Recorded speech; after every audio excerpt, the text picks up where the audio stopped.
Ça fait des années que je dors en hamac quand je vais en camping. Je préfère ça que de dormir sur le sol. J'ai testé plusieurs hamacs avant d'essayer le Drummer 5.0 et je peux dire qu'à date, c'est le hamac le plus confortable que j'ai jamais essayé. Ce hamac-là versus les autres hamacs, on dort perpendiculaire à la ridgeline qui est accroché aux deux arbres. Une des craintes que le monde a de dormir en hamac, c'est de penser qu'ils vont faire la banane, qu'ils ne seront pas confortables. Et je peux honnêtement dire que c'est le hamac qu'on peut dormir le plus à plat. C'est un hamac qui va être plus dispendieux que les hamacs normales.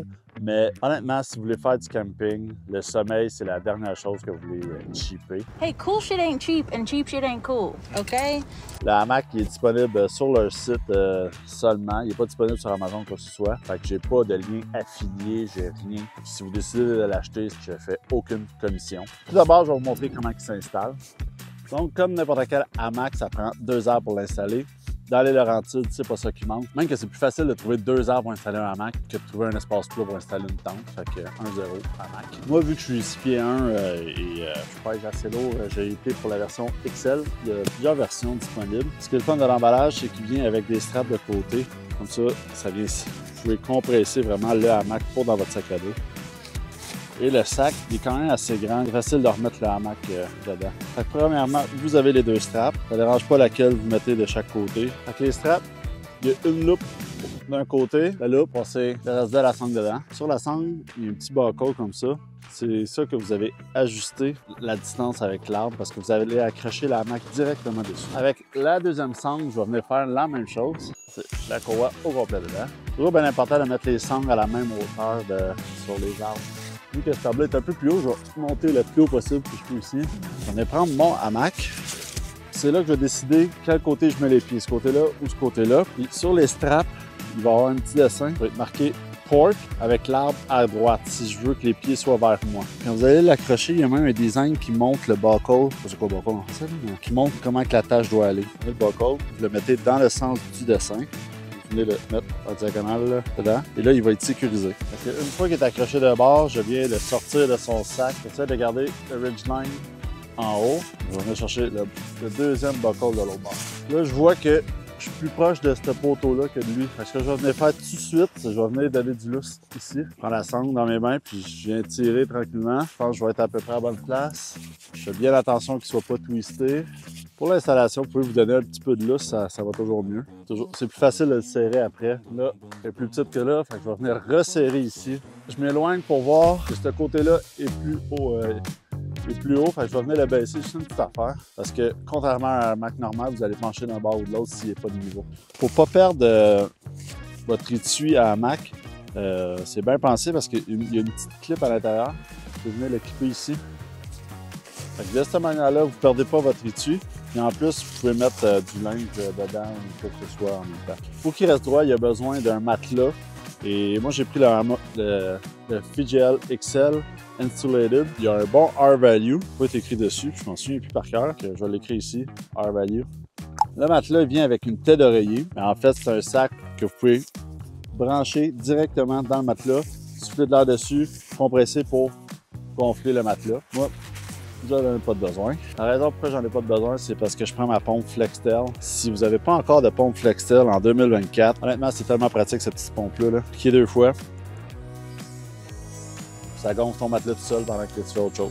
Si jamais vous utilisez votre propre matelas au lieu d'utiliser celui qui vient avec ou qui est recommandé, juste vous assurer qu'il est à peu près de la même taille, mais ce qui est important, c'est que les lignes du matelas soient dans le sens de la longueur. Si vous prenez un matelas que les lignes sont de même, il va trop plier comme ça, fait qu'il n'y aura pas la rigidité nécessaire pour tenir le hamac en place. Bien important d'avoir un matelas que les lignes sont dans le sens de la longueur et non de la largeur. Au pied de votre hamac, il y a une petite place avec un zipper, c'est là que le matelas va aller.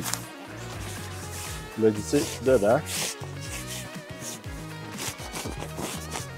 Le bout avec le bouchon, je l'ai rentré en premier parce qu'au coin l'autre bord, il y a une place que le bouchon peut sortir. Avant de fermer le zipper, il y a un compartiment que vous pouvez mettre le matelas dedans. Remarquez, le zipper va à l'intérieur de ça. Quand vous zippez, vous n'avez pas de danger de maganer le matelas. Au pied et à la tête, pour lever le rebord de tissu, ils vendent deux petites tiges de même qui se séparent comme ça. Ça met super bien dans les sacs du hamac. Vous n'êtes pas obligé de les acheter, vous pouvez prendre des branches pour le faire, sauf que de découper une branche à chaque fois, ça peut être fatigant. Je vous conseillerais de prendre une branche qui a encore de la verdure ou des feuilles pour qu'il soit un peu flexible. Si vous prenez une branche qui est morte, qui est sec, elle va casser et ça ne sera pas utile. Donc, vous l'enfoncez ici et en dessous. Ça va venir lever le tissu, le zipper tout le tour. Il y en a un pour en arrière. Il est un peu haut. La première fois que vous allez embarquer dedans, vous allez voir, c'est quand même awkward. C'est pas un feeling naturel, mais à force de le faire, vous allez vous habituer. Et je veux mettre mes fesses le plus loin en arrière possible. Je me penche par en arrière tout doucement. Là, je suis un peu bas. Là, je me relève un peu. Il faut vraiment que ton bassin soit en dessous de la corde. J'ai un peu l'impression de tomber vers la droite. Je vais aller tirer ma ganse l'autre bord pour la remettre de niveau. Deuxième essai. Je me mets de dos, je prends les ganses. Je hop un peu dedans. Ah, bon. Une fois assis dans votre hamac, il y a une poche ici que vous pouvez mettre votre téléphone de ce côté-là. Il y a une poche ici qui est pour mettre une bouteille d'eau ou une autre breuvage. Tout ce qui manque, c'est d'ouvrir une deuxième première étape. Oh! J'ai une autre poche ici que je pourrais mettre plutôt quelque chose que j'ai dans la poche que je ne veux pas garder dans mes poches. Je le mettrai là. Ce qui est le fun, c'est que vous pouvez ranger un peu de stock entre la hamac et ça. Mettons que j'ai mon top quilt. J'enlève mon manteau, je me le mets là, mon veste, mes pantalons. Je peux accrocher une lampe en haut ici si je veux. Là, présentement, la hamac est en position couchée. Ce qui est le fun de cette hamac-là, c'est que je peux me mettre en position assis. J'ai juste à prendre les deux straps qui vont vers la tête. Je les tire. Puis ce que ça va venir faire, c'est que ça va venir monter le dossier. Ah, ça va venir lever les genoux, puis mes pieds vont descendre. Fait que je suis vraiment comme dans un lazy boy, là, je suis vraiment confortable. Le matelas va venir m'isoler tout ce qui est en dessous de moi. Fait que j'ai pas besoin de traîner un autre underquilt. C'est important d'en prendre un qui a un bon R-value. Si je veux me remettre en position couchée, j'ai juste besoin de slacker les ganses. Je peux être assis en indigne dedans, je ne basculerai pas. C'est sûr que si plus que je m'assis par en avant, plus je vais glisser par en avant. Si je m'assis par en arrière, je vais vouloir flipper par en arrière. Pour le sommeil, par exemple, comme n'importe quel hamac, ça prend une période d'adaptation, de s'habituer. Mais je vais vous le dire, la première nuit que j'ai passé dedans, je me suis vraiment habitué rapidement. J'ai vraiment bien dormi. Moi, je suis un side sleeper. Fait que je dors sur le côté. Je dors vraiment bien. Et j'ai un de mes chums il l'a essayé, puis il a essayé juste de faire une sieste, puis il a dormi à plat ventre, puis il a super bien dormi.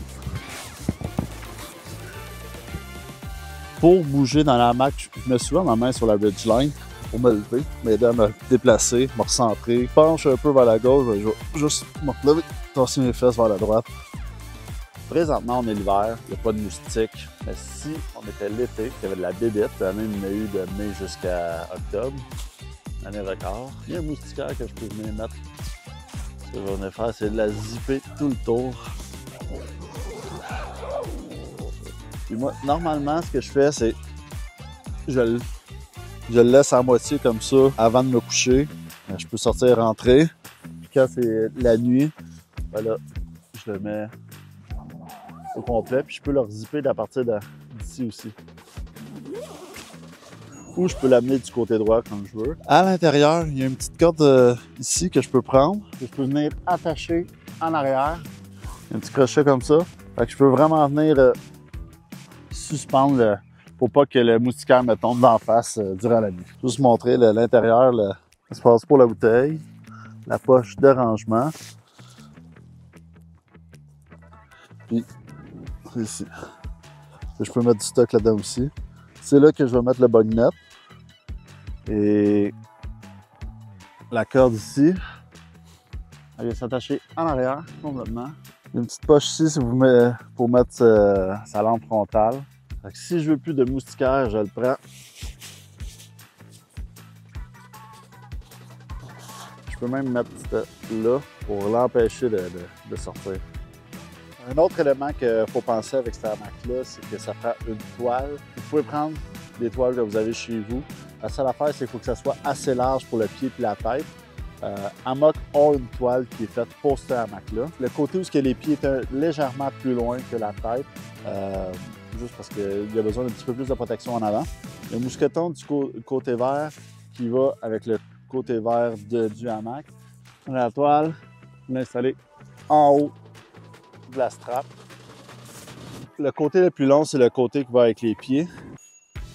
Même sur la toile, il est écrit pied.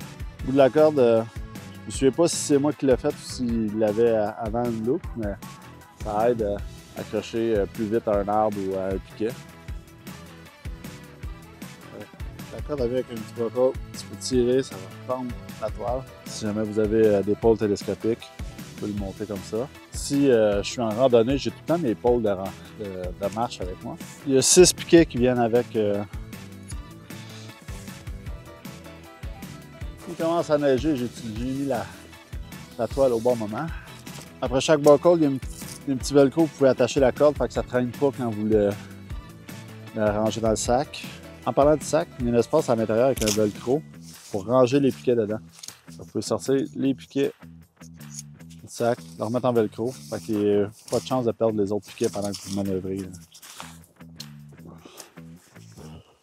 Concernant aussitôt qu'il y a des arbres autour, que je peux garder la toile plus haute, je l'accroche après l'arbre parce que j'aime ça avoir de l'espace pour marcher en dessous de la toile.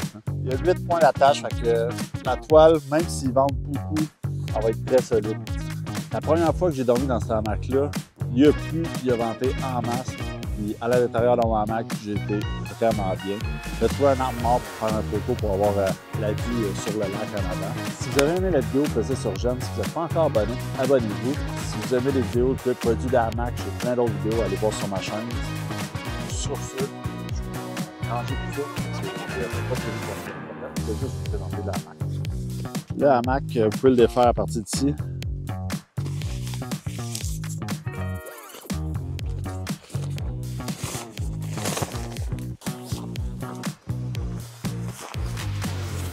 Toujours faire attention de ne pas oublier les sangles sur un arbre. Vous allez voir que la prochaine fois, vous allez être triste en tabarouette si vous manque une sangle.